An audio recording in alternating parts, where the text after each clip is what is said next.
best bet, if attacked, is to make sure the shark sees you as a strong, credible threat, which you're Okay. not, ultimately, against a 2,000 You have to pound pretend. beast.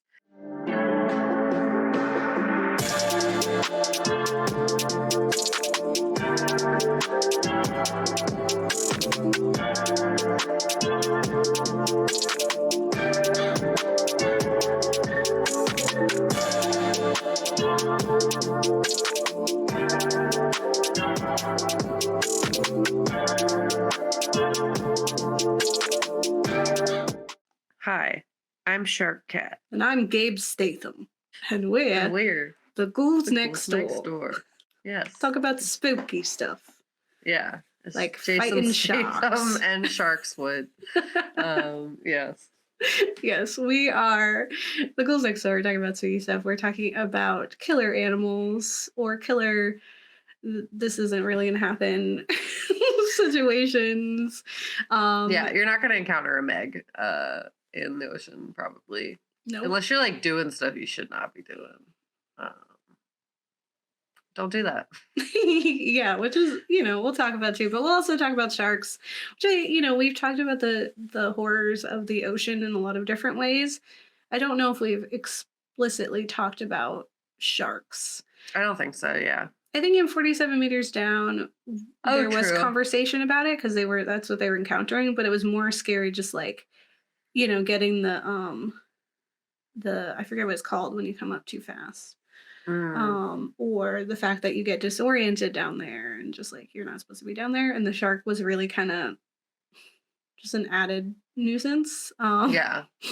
But the majority of it was, oh, we shouldn't be down here. Whereas Yeah, maybe don't the go near shark sharks, is yeah. the shark is the core Yeah, of the sometimes you problem. can't avoid sharks, so sometimes they like to be all up in like shorelines and stuff. Sometimes they're not deep, deep, deep, deep, deep in the ocean. So sometimes you can't avoid them, and unless the whole thing is just like don't go in the water, which is my motive, my motto. I don't like to go in the water. I don't like to go in the ocean. I respect it from afar. So that's always an option, I guess. But Yeah, my sharks be in sister there. follows like an app where you can see where this because they mark sharks and they Okay, name them, and so she has an app that tells her where sharks are all the time. that's fun. She'll be like, "Oh, this one's coming up the coast," and I'm like, "Okay." There's a little shark friend. It's Friends a with little these buddy. sharks. Yeah, and no Megs though. We will talk about why people started talking about the Meg and the idea that maybe it's around us. But we'll also talk about what sharks are scary and fish are friends, not food. Yeah. Hmm. If you encounter a shark, how to avoid death, I guess, if you can. Some of them are like, I'm like, there's no winning. So we'll find out. But Yeah. honestly, like a lot of times sharks like aren't trying, they're not hunting you. Like it's more Mm-mm. like you happen upon their location and they think you're something else. And then they're like, oh dang, well, you're still food. So Yeah. I think ultimately, the big thing is like punch them in the nose or whatever. That's what I yeah, do. I have like a 3 ways to survive a shark attack thing, so we'll find out. I think it's that, I imagine. Um, in Awesome. being in a shark onesie reminds me of a childhood memory that I have that I forgot until this moment, which isn't like a happy, fun one. It wasn't bad Oh. either, but I have like this little pointy tooth, Yeah. and I remember someone telling me like that was my shark tooth, and like that was the Aw. thing that they would say about my like tooth, and I was like, that's fun though. Yeah, that's Like cute. it didn't like upset me or anything. I just remember like I forgot that that was a thing, but I have like this little pointy teeth that's next to all my other teeth, and they called it my shark tooth. So I feel extra at home in the shark onesie, as I have always been one. Yeah, if Apparently, you are listening, make sure you check out images from this episode. Kat is in a shark onesie, which is really fun, and I am Jason Statham. yeah. I'm not Gabe, as skilled as Kat in transforming myself into a person, but I tried. it's giving. It's delivering at least what I would want it to deliver, and it's very fun. Do I look like a British heartthrob?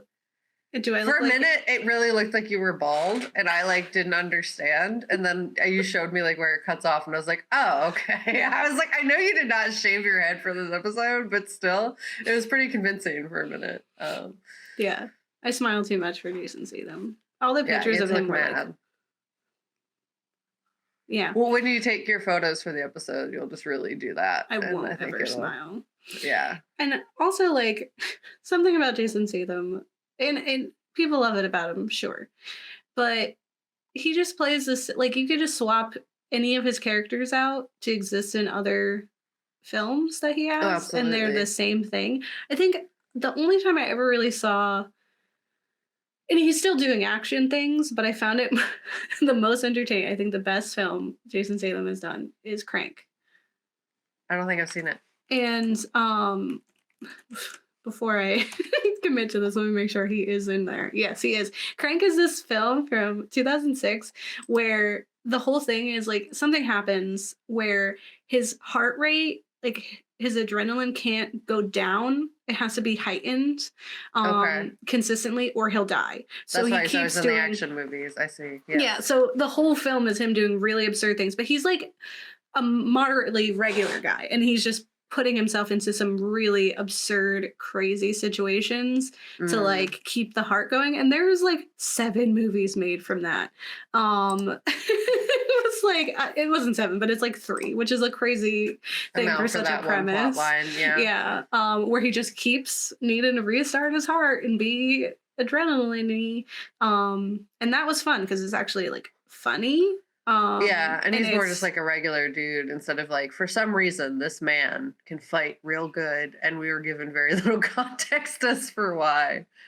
He's yeah, just badass, and we don't understand what led to that. We don't have a backstory, but every movie he's that, yeah. Would have except liked for to Crank. see him in some like glasses and a lab coat, you know, Yeah. collecting some samples and Hmm. put them into little jar, like little flasks, and Yeah, like kind of. hide the badassery, Hmm. Like he takes his shirt off, and you're like, "Whoa, guy, Yeah. What? you're When do you supposed have to be time? a nerd." I'm kidding. You're supposed to Yeah, not. And then he's buff, and then everyone's like, "That's the reveal, and it's comedy." See, Jason Statham, that's your next movie. we got Um, you. yeah, But he's known for that, and I mean we have those that's what we were really enjoying about Beast with Idris Elba, was that he, even though he can very much be the Hobbs and or Shaw, I don't remember which one he is, he can be the action hero in that, right? yeah, But he can also be like a guy who gets his butt kicked by a lion. yeah. um but Jason Statham is not the man who can get his kicked by a shark. Nah, he straight up fights the He's shark. It's fighting the really shark. It's crazy.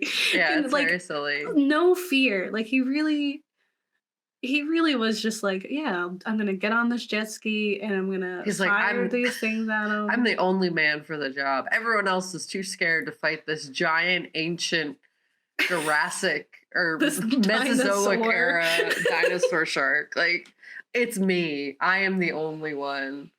But I'm a father now too. Yeah. Oh my god. Which is, that's a And you part get the of it. setup for that in Meg One. So the Yeah. first Meg, you get the setup for how he becomes a dad, and then you appreciate some of like the little moments that he has a little more because he like witnessed the I'm just jaded man who lives on island period of his life before I he missed becomes a that. dad. Yeah, I Gabe did not watch Meg 1. yeah, I I did. was trying really hard to avoid even Meg 2. Yeah, And we extended the series past the birds, and we wanted to cover some other animals. So I got roped into Meg 2, I and that's thought it was fine. fun. I thought it It was was fine. very It fun. was fine. I'm the one who's scared of the ocean, and I wanted to do it. So Yes. No, it's super silly, and we'll talk about just the absurdity that is this film. Again, I did not watch the first one, so Kat was very helpful in filling me in on the backstory of these yeah, lush, riveting characters of depth, uh in huh. a situation in which Giant shark. impossibilities happen. Yeah, This movie was like 4 movies. yeah. There was like 4 different movies happening. Every time it like as I was like passively watching. It's not one that you're like glued to the screen. Yeah. Although I imagine in a theater it would have been really fun. Yeah. So I would like come to in the middle of a scene and be like, wait, what? Where did these What are we doing dinosaur here dogs come from? now? Yeah.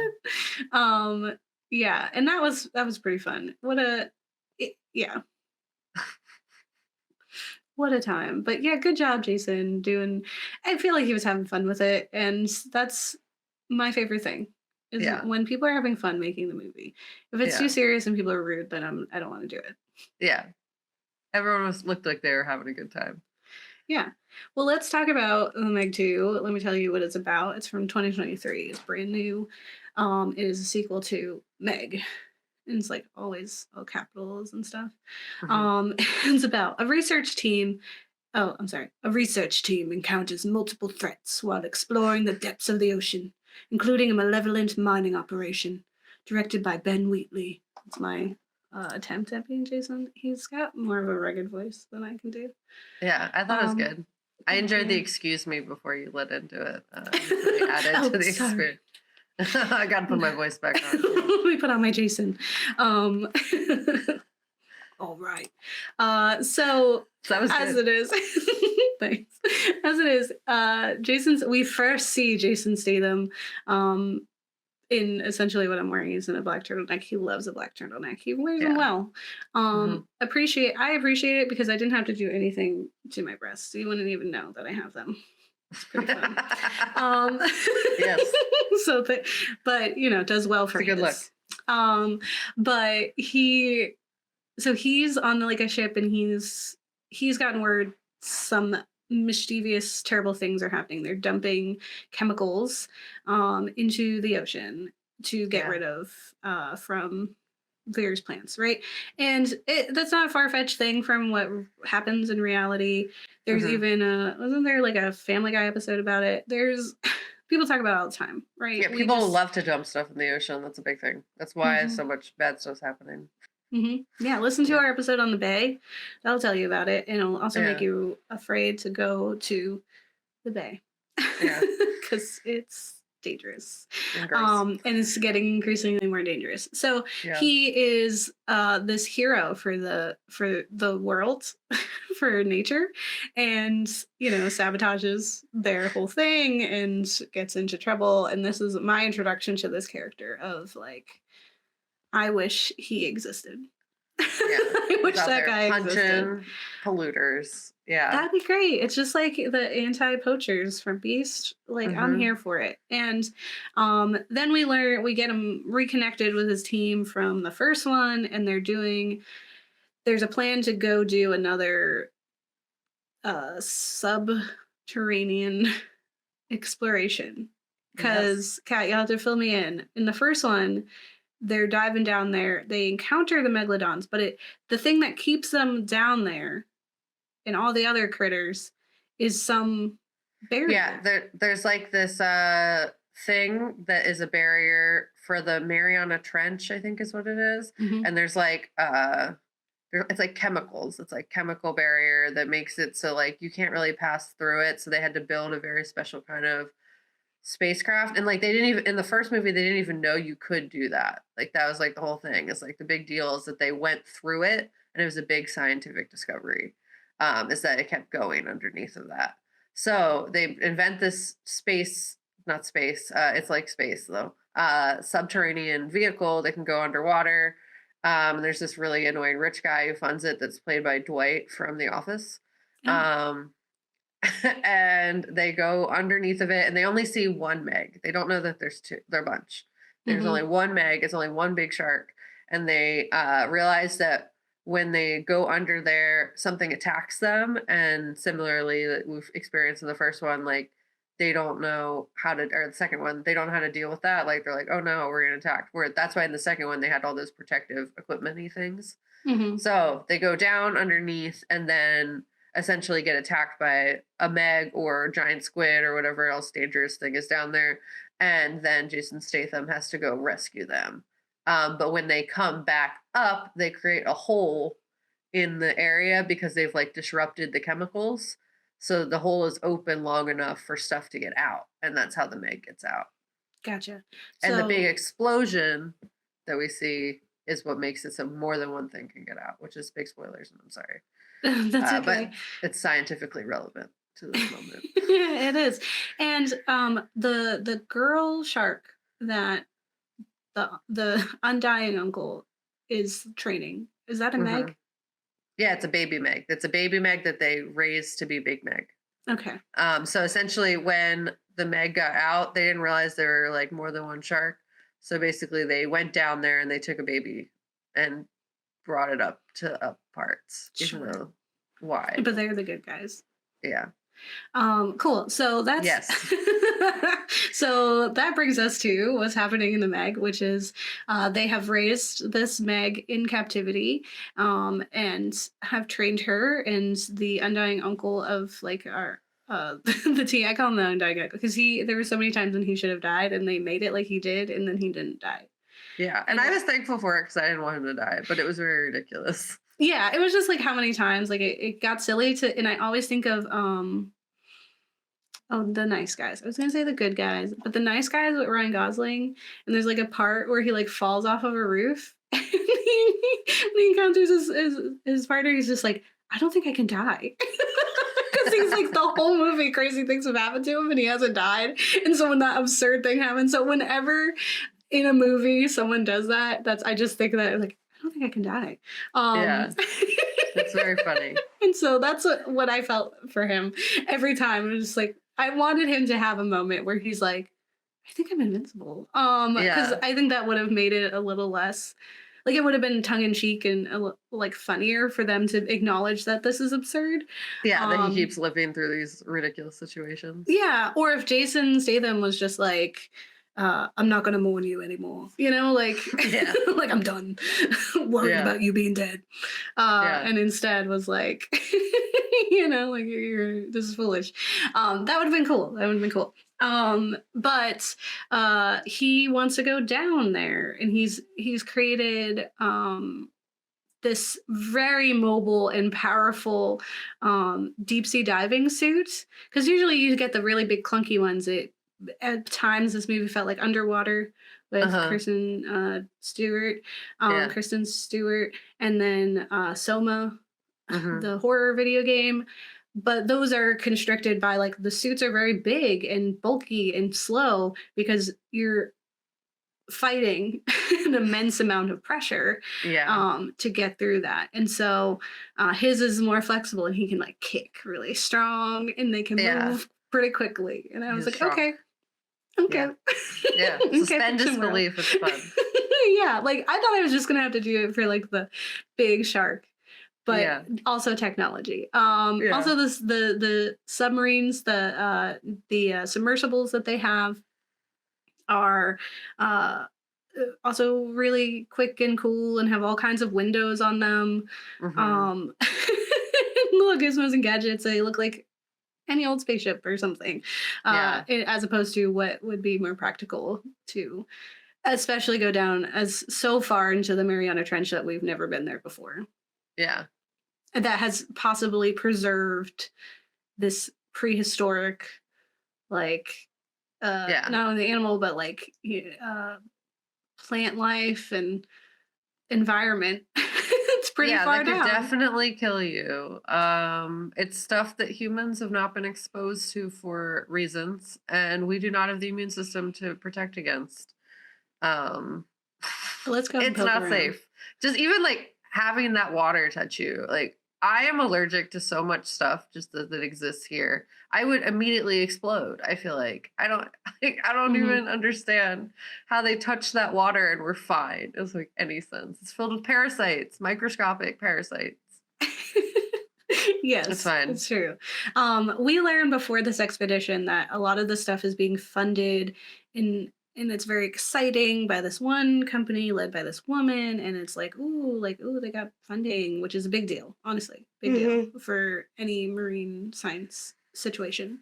Hmm. I'm currently reading In the Drowning Deep, and there's a lot about like marine science and like all the different things, ways that that could take form, but also like funding and how Yeah. the need for that kind of support. Also, like how expensive submersibles are, and apparently a lot of the times they're independently owned. Like people own them and it's theirs, and it's not a company that owns them, which is just crazy. So you employ the person who runs the submersible to do Huh. research. Pretty cool stuff. I believe the author. She did a lot of work. Yeah. I'm learning so much about underwater, which is and it also takes place in like exploring the Mariana Trench. So it was like added to that when I was watching because Mhm. I was like, oh, I already know kind of some of the stuff. But yeah, they so they are being funded and they want to go explore. They've already got a little taste of what is down there, so let's go see more. And so they go down, they take the submersibles down, and Jason Statham. I refuse to call him whatever his character name was because he's just him. Yeah. So Jason He's Statham's him. Yes. I guess stepdaughter. He's taken her under his wing Mhm. after his fin after the last movie, Mhm. where apparently the mother is gone now. Yeah, she was a big part of the last movie. She was the daughter of one of like a really important science people slash funding people. Hmm. So she was like a part of that whole mission, and they fell in love on that mission. Hmm. And then I believe during the middle space between, like the kid was like a little kid, like he was a Hmm. little baby kid, like maybe like 4 or 5 years old, like pretty young. Oh. And then essentially this is them grown up in Meg 2 and the mom is gone. But yeah, they were in love and I imagine got like together in that way. And then he had like been a parental figure to the child Hmm. through that. Yeah. So she is snuck in, and she wants to be there where the people are under the Yeah. water. And Opposite of Little Mermaid. Yes. yeah, I was like, this is just Jurassic Park 2, Yeah. where Jeff Goldblum's daughter sneaks on and ends up on the uh Isla, whatever which one it was. Yeah. There's like three islands and I can never remember which one it is. But yeah, I was like, okay, now it's Jurassic Park 2, which is, Hmm. you know, there's very few Jurassic Park movies I would say are not good. So it's great. We should do Jurassic Park one day. Yeah, it's very Um fun. but so she's down there, blah blah blah. They discover that there's a bunch of Megs. um Speed pass through this film as much as I can because like I said, it's like four movies. So at this point we're getting into there's like an exploration of these megalodons. We see a bunch of them. They're more or less uninterested in the submersibles, and they seem to be Hmm. driven somewhere. There something is calling to them. Um Yeah. including their raised in captivity Meg.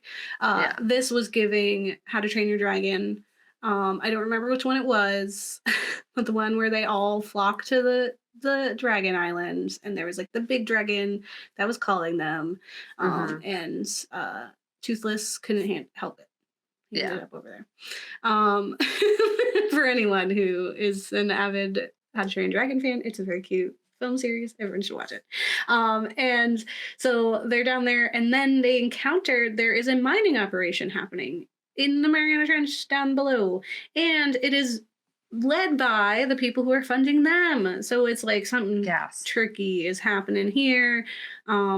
It, Clearly they do not care about human life, even their own employees, because they trigger an explosion that's supposed to destroy the submersibles, but it does result in the death of the people who are out there Yeah, they doing the don't care at mining. all. Like at It's all. like, what are you mining that you have people instead of like stuff?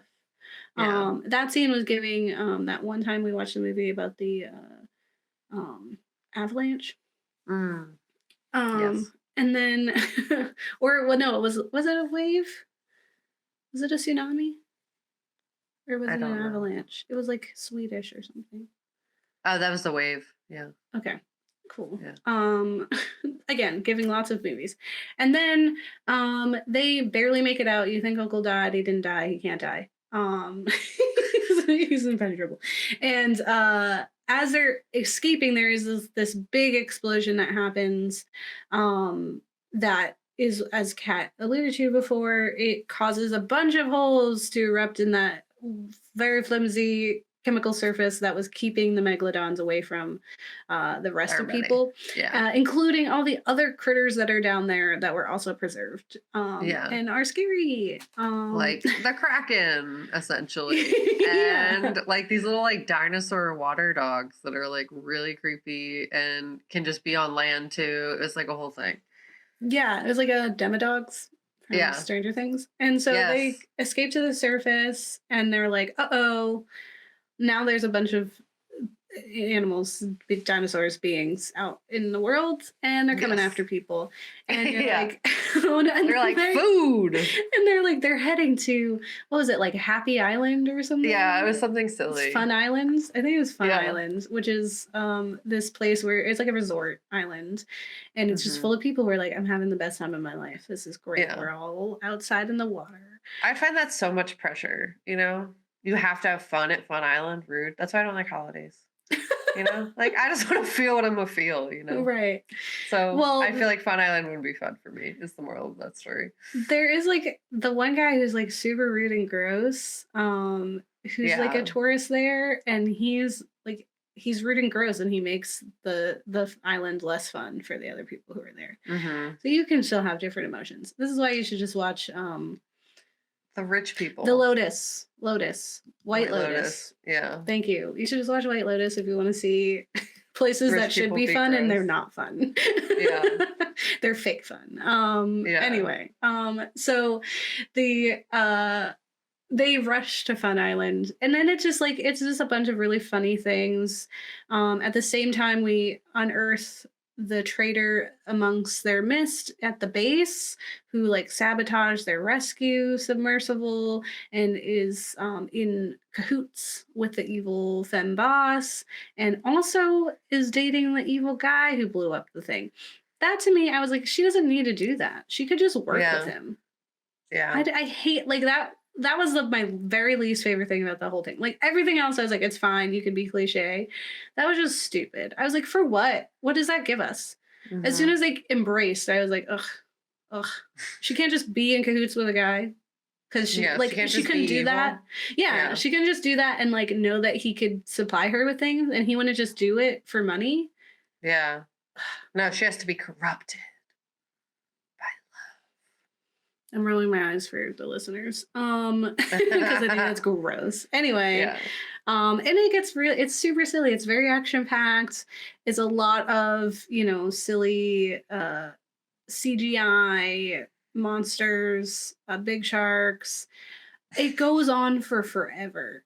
It does. So That's much. true. There is character growth that I inferred from the fact that I didn't watch the first one, but it seems Hmm. like the one guy learned how to fight now. Hmm. It has an actor from New Zealand, and I watched a film from New Zealand while I was in New Zealand, with him in it, and so that was exciting for me. Mm. I was like, this is fun.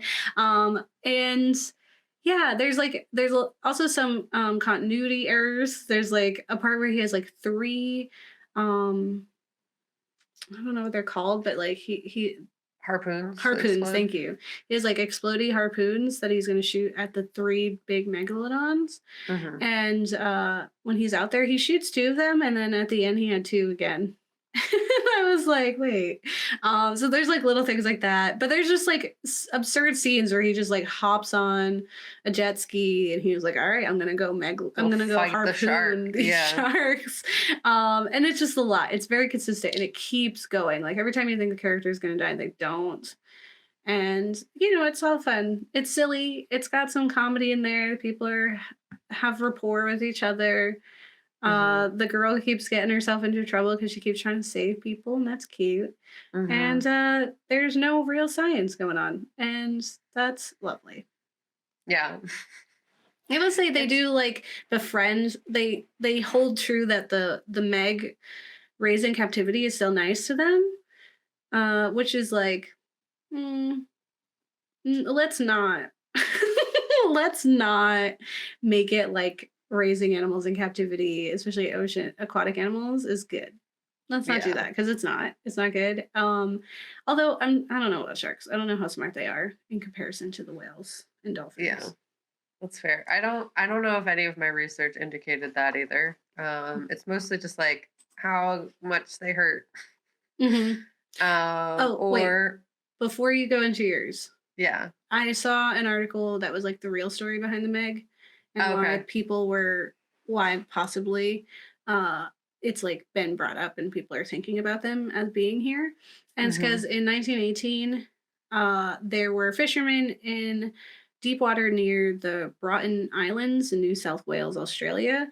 And they claim that they saw a giant shark that stole all of their crayfish pots and nets and other ways that they were trying to trap these animals.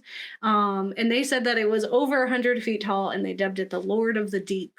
And then in 1933, there was another monster shark spotted by a duo on the SS Manganui ship in Hmm. Rangiroa, French Polynesia.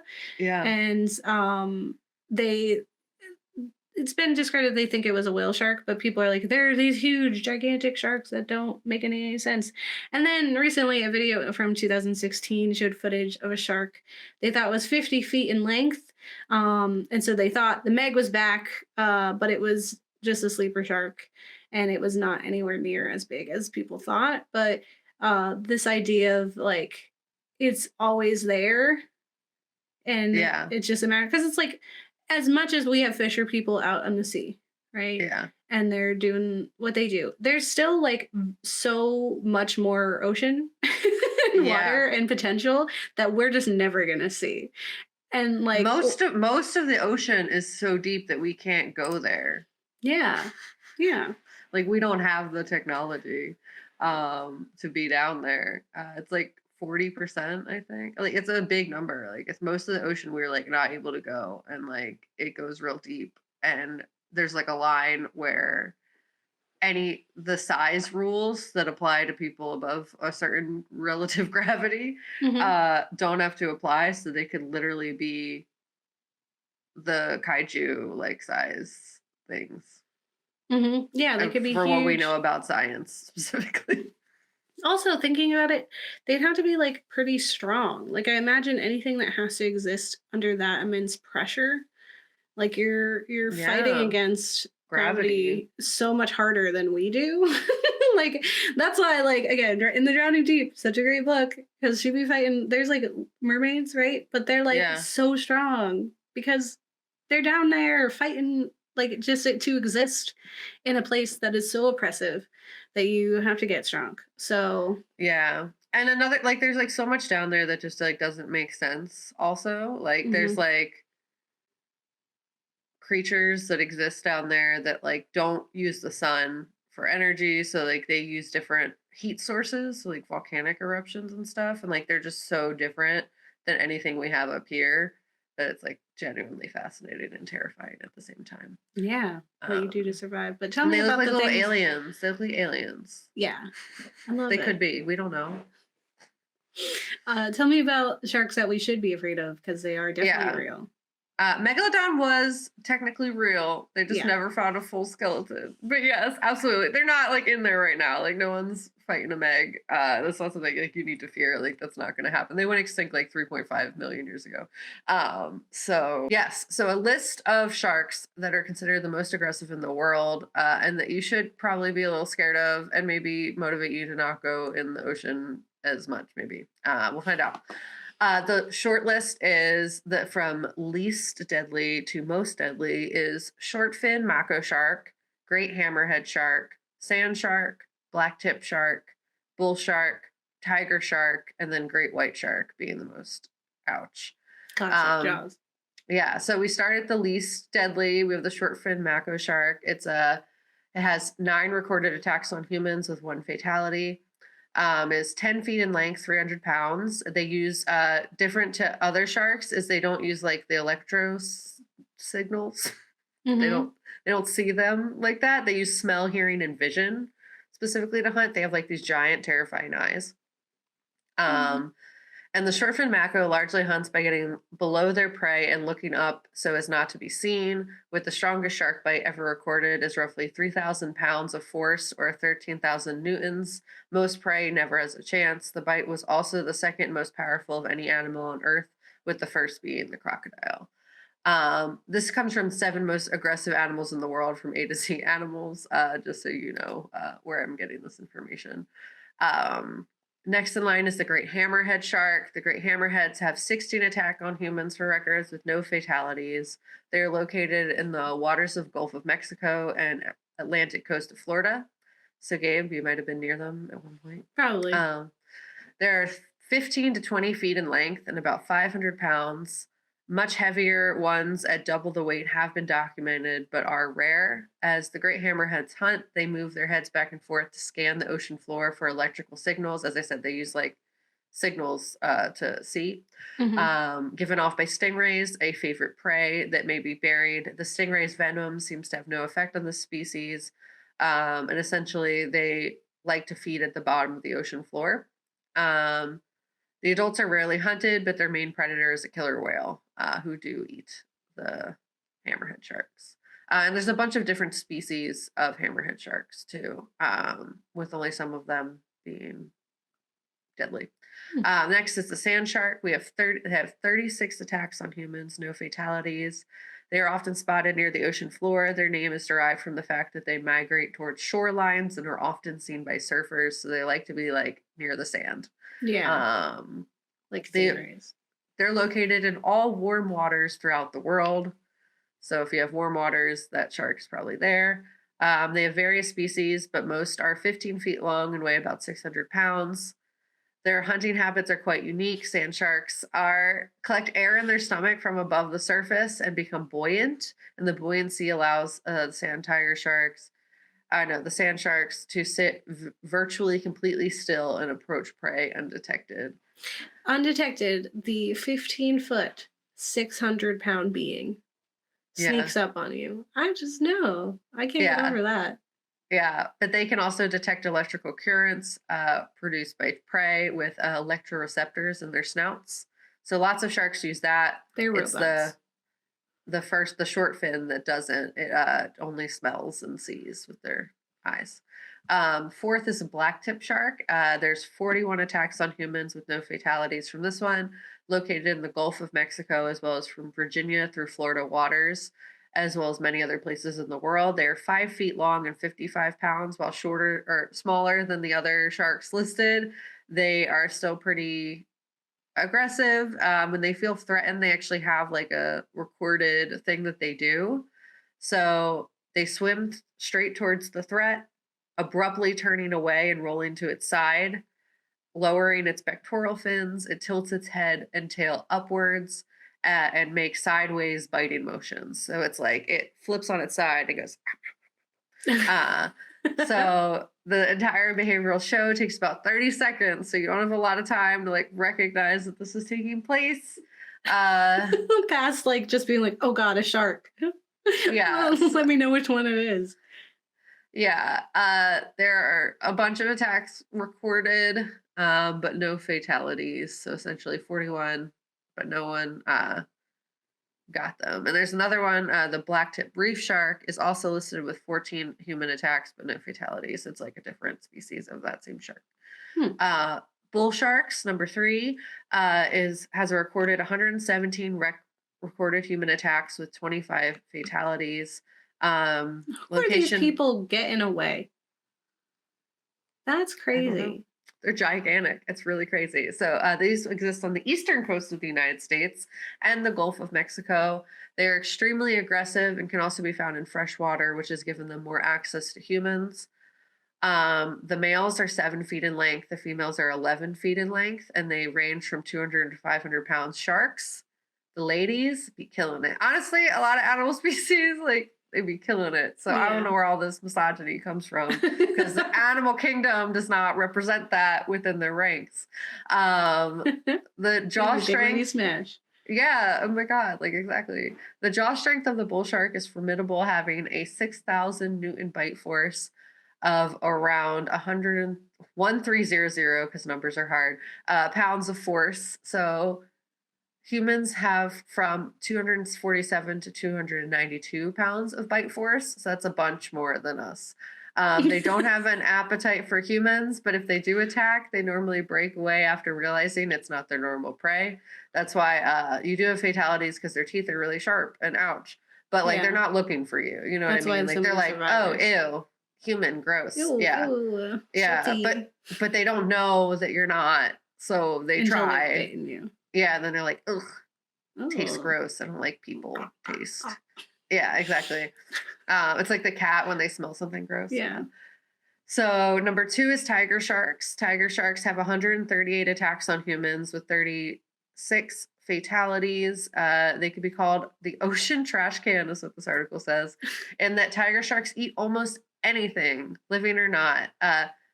The thing that's really dangerous about tiger sharks is that their teeth are usually serrated, which means once they go in, they like mess you up. And are mostly pointed in different directions. So they're the ones that have like the crazy looking Mhm. teeth because they're like all go in different directions. So essentially, to get bit by that is like you're gonna get messed up. They look so crazy. Yeah. This weapon gives it the upper hand with prey since it can easily slice through shells and bones. Like most sharks, its rows of teeth are replaced throughout its life. So a tiger shark can get new teeth even if it loses some in its attacks. The tiger shark gets its name from its dark stripes on its body when it's younger that fade with maturity. Its size is about 10 to 14 feet, with males being smaller than females again. Female sharks can weigh over 2,000 pounds. You say 2,000? Yeah. Yeah. That's absurd. 14 feet, 2,000 pounds. It's a big guy. So the most deadly shark and most aggressive shark is the great white shark. That's why we have movies like Jaws. It's also because they can blend really well, even though they're like huge. Um, the great white sharks have 333 recorded attacks on humans with 52 fatalities. They blend with the Still. sand. They can go up to 15 miles per hour. The shark can discreetly seek out its prey undetected and quickly. They have thousands of razor sharp teeth, which provide a fatal bite. And they're 20 feet in length, between 15,000 or 1,500 and 5,000 pounds. The largest recorded shark is 5,000. So they're at the lightest, they're 1,500. At the That's so most, they're crazy. 5,000. There are hundreds of people out there who survive shark attacks. Yeah, and some of these like aren't even those sharks. Like sometimes it's other sharks that Mhm. attack humans. And they're like, "Oops. Um, Oh, I man, the I thought you one were a I seal." yeah, no, that's another thing. Like great whites, a lot of times they'll get humans because they think they're seals, or at least they think it was a great white. One of them, they think you're a seal, and that's why because you just look like a seal. So they're like, yum. But the one that I am most scared of is tiger sharks because they got serrated teeth, and that just seems like really not cool. Well, it's just obnoxious because, like, shark skin is just teeth. It's just like the dermal, whatever. It's just the way that it's layered. The scales are like super sharp, and they're essentially just teeth. So it's like you can't pet a shark. Their teeth is their skin. Yeah, That's crazy. So you just chock full of teeth, yeah, super deadly, super fun. and they have all those So layers of teeth too, and they like shed them, and then they just have more teeth.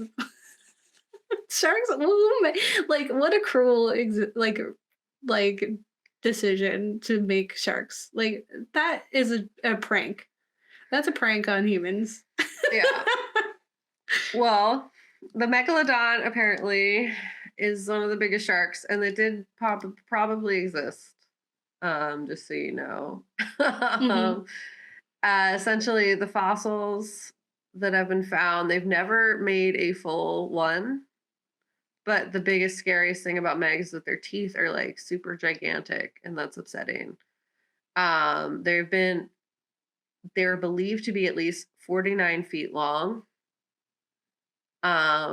I have no idea how much they would weigh with that size, but 49 feet long, it's like really, I mean, really some of these things large. are like 7 foot and like 500 pounds, right? And then And that thing okay, was yeah, so like, 49 feet. yeah, jeez. Okay, if a great white is 20 feet and 5,000 pounds, how much is a megalodon Like at 49 10,000, feet? Yeah. 10,000 pounds. Super chonky. Like, even if you caught it, you couldn't get it out of the water. Like, it really would be a problem. But 25,000 apparently, pounds.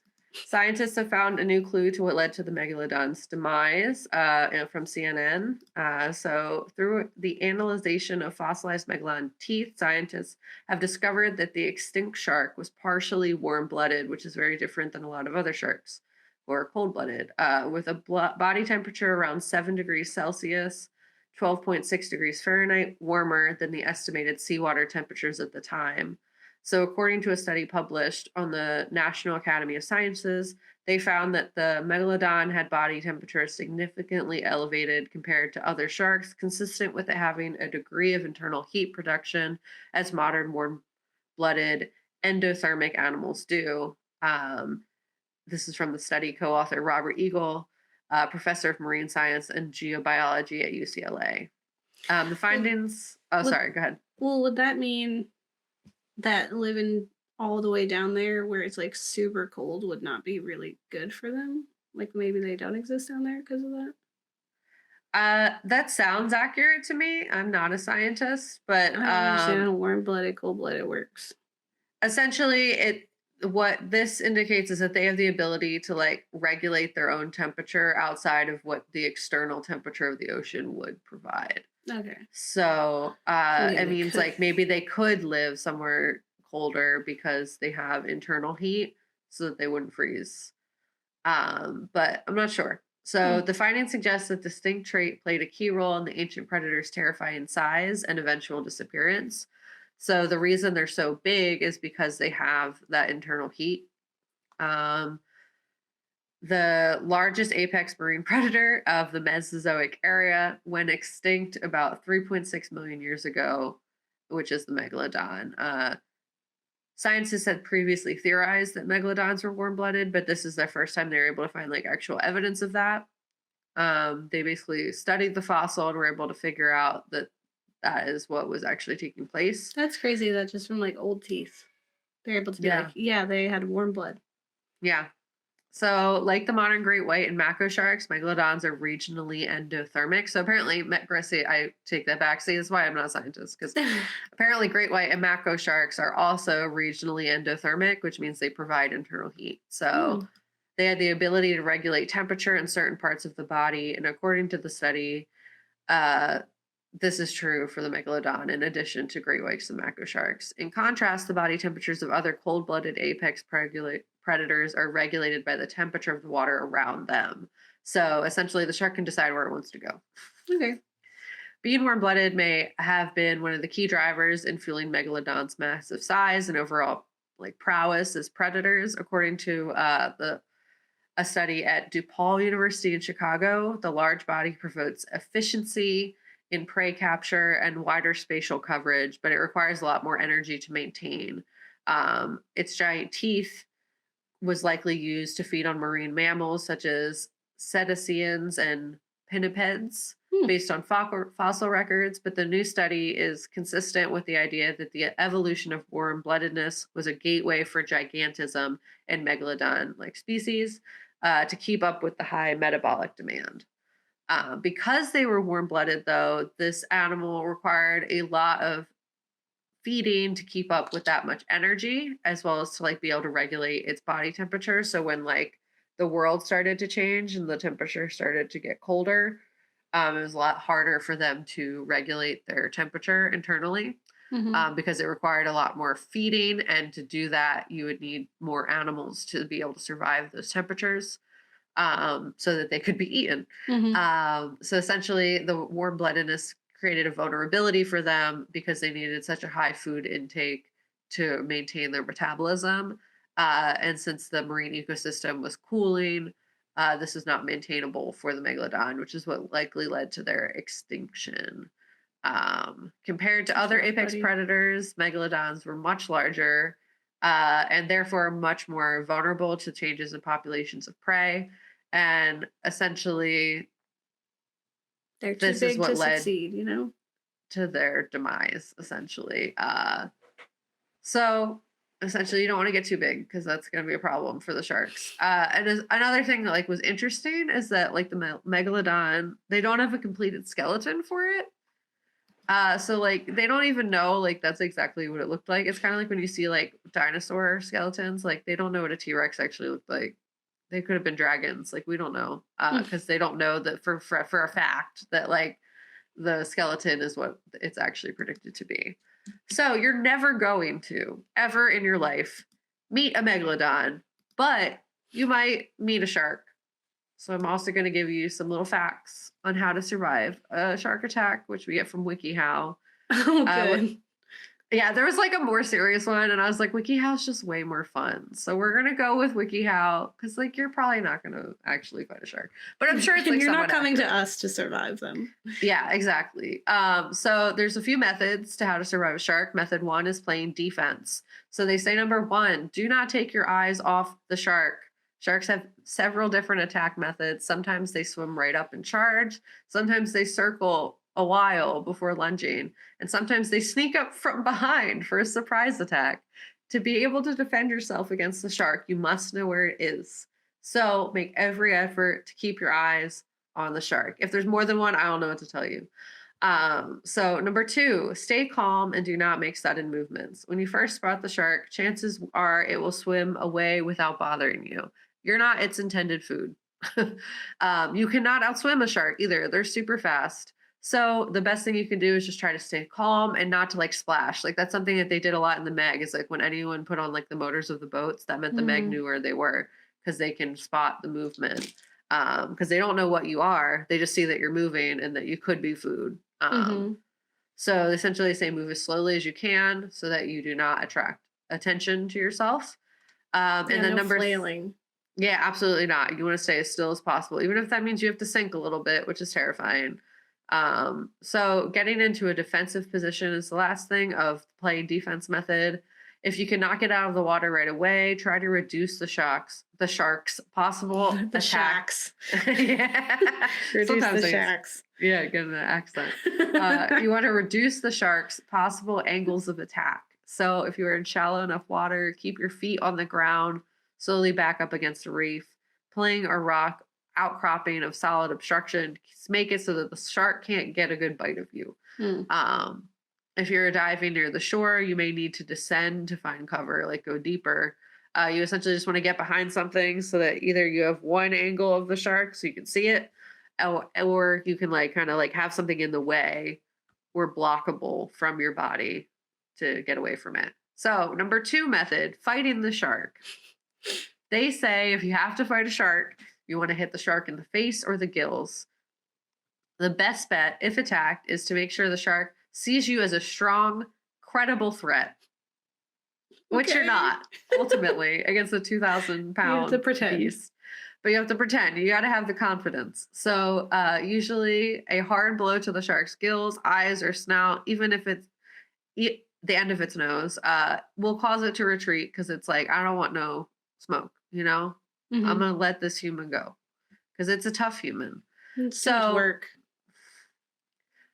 as Gabe said, though, their body is covered in knives. So, shark have surprisingly rough and sharp skin, unlike most smooth scales of other fish. So, be aware of this when you're punching. Just be careful because you're probably going to bleed, and that's not going to make the sharks happy. The Mhm. shark, oh, it will. It will make the sharks very happy because they want to eat you. They Yeah. love blood. So yeah, they say try not to use your own body. Like if you have a rock or something, Mhm. something that like won't get cut and bleed in response. Keep fighting if the shark persists.